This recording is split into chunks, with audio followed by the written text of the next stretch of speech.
Right, we're going to get into some news. Like I said, we had the State of the Union speech, and whilst I agree there has been some progress in some areas, for the vast amount of Americans, little to nothing has changed, and it was a tad disappointing in some aspects. The impeachment has also been reached to its predicted conclusion also this week, and we'll have more on them later. Sign of the times. Facebook stock fell as much as 8% last Thursday after it reported fourth quarter earnings on the Wednesday evening. And the drop erased more than $50 billion from the social media giant's market cap. Now, the shares recovered slightly by mid-morning and closed down 6%, and the stock's worst day since June of 2019 when it fell 7.5%. Now, the decline comes after Facebook reported a 51% rise in expenses. I wonder what that is. Payoffs. And they described the expenses were largely related to the company's privacy and security improvements. Oh my. And it also coincides with a drop in the company's operating margin, which fell from 45% to 34%. And in addition to increased expenses, Facebook also warned of advertising headwinds related to privacy and regulatory changes that were on the horizon, which will lead to slowing growth in the US Facebook. And the privacy improvements on Apple's iPhones and Google's Android software could hurt its ability to target advertising. There's your answer of why you don't watch Superb Owls programs. It's just one giant advertisement. If no one watches, no one's going to pay for them. Now, in a note to investors Thursday, Pivotal Research Group reduced its rating from buy to hold on those advertising concerns regarding Facebook, and it lowered its target price from $215 from $245. And it said the slowdown in particular in the US was far greater than we expected and sounds likely to persist. TikTok. There's the latest. We're all going to die. But this is indicative of the way certain people think. It makes me want to pull out my MeWe GIF, to be quite honest. But the Commerce Secretary, Wilbur Ross, said last Thursday the coronavirus outbreak that began in Wuhan, China, and has killed at least 170 people, could, quote, be positive news for the US economy, unquote.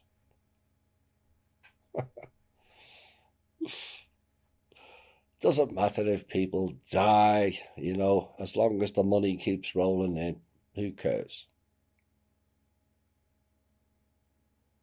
That man should be fired. He made the remark during an appearance on Fox Business News Network Morning with Maria, after saying the US-Mexico-Canada agreement, which Mr. Trump signed during a White House ceremony last Wednesday, made a recession in 2020 almost physically impossible. And the host asked if the spread of the coronavirus could offset the gains he predicted the deal would bring. First of all, every American heart goes out to the victims of the coronavirus. So I don't want to talk about a victory lap over a very unfortunate, very malignant disease, but the fact is it does give businesses yet another thing to consider when they go through their review of their supply chain. Oh dear. Another one facing massive cuts and downturns is the BBC. And it's announced plans to lay off 450 employees in its news division. Should be lies division. With a number of flagship shows and services being scaled back in a bid to save £80 million, which is $104 million, by March 2022. Now, the BBC has already acknowledged plans to axe BBC Two News, the Victoria Derbyshire show, but staff today were briefed on the full cost-saving proposals by Fran Unsworth, who's the head of News and Current Affairs.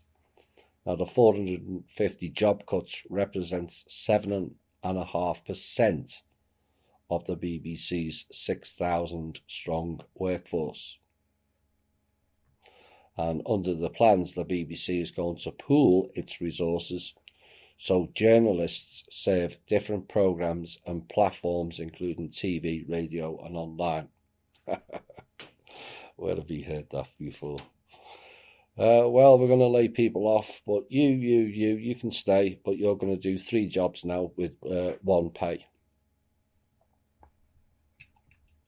Typical core pirate operational that is.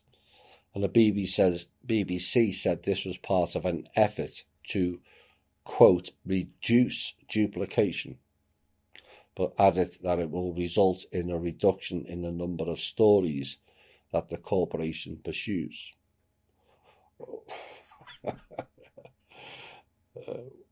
Why would it reduce the number of stories it pursues when MI5, MI6 just write out scripts for them to read out? Really? So now, where are we next? Virginia. It is said that there's a very good reason that Virginia wants to disarm civilians with a rash of new unconstitutional laws. That's because they seem to be modelling themselves after one of those countries where the government cannot be publicly criticised without great risk to the critic. Freedom of speech they're trying to attack. And yet another new bill is on the table, and this one criminalises criticism of certain government officials. That would work in the Senate or the House, would it not?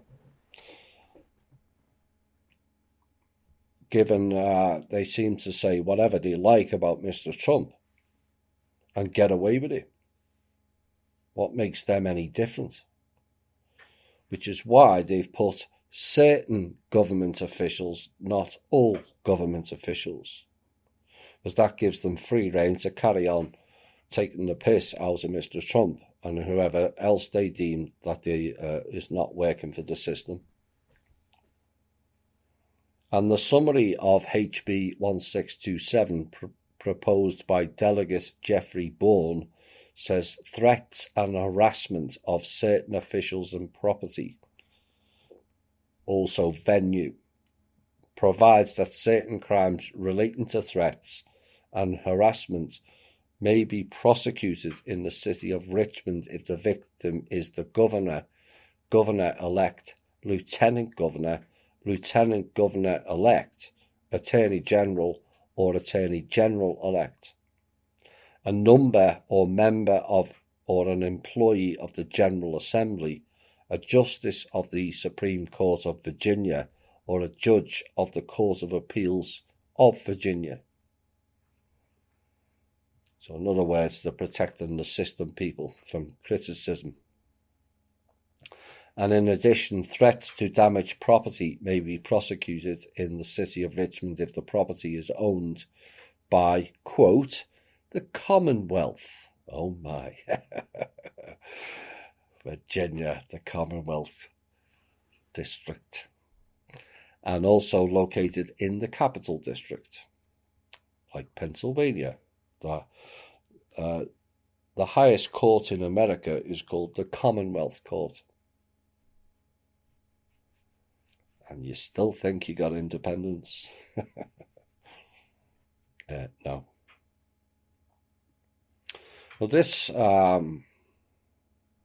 news item came up,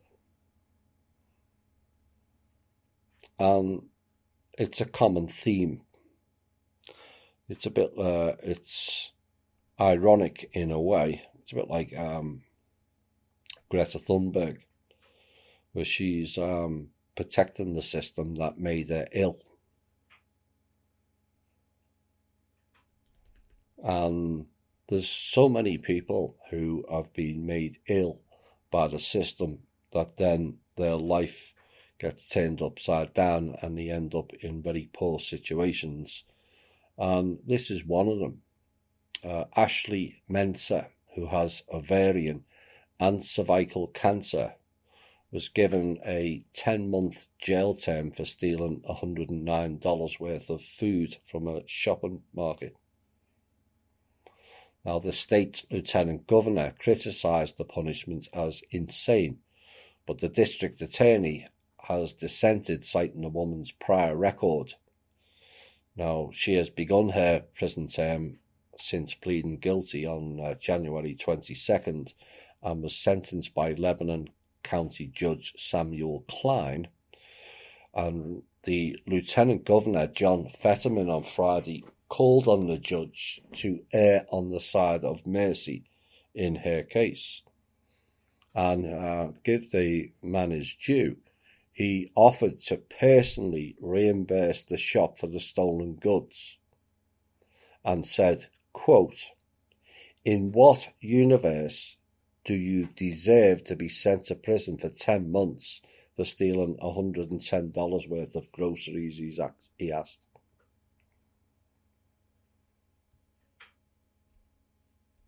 You know, when you cite all the criminal acts, let's just use the Democrats, but there's enough in the Republicans as well.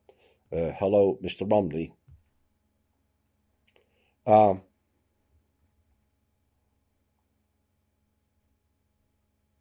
The stuff that they get away with, let's use Pelosi. The attempted bombing of the Capitol building last year, which has been ignored by all the mainstream media. The Pelosi involved in the fires in California, fires that devastated vast regions, but just magically missed her vineyards and also the Rothschilds, which we'll talk about later. And then you've got the criminal corruption, the likes of Comey and several others, who are handing secret information or denying access to information and stifling court procedures and get nothing. Yet someone takes $110 worth of food from a shop, which is not right. But if you've got no way of feeding your children, everyone will do exactly the same thing as that woman. The drugs that they give her has made her mentally unstable.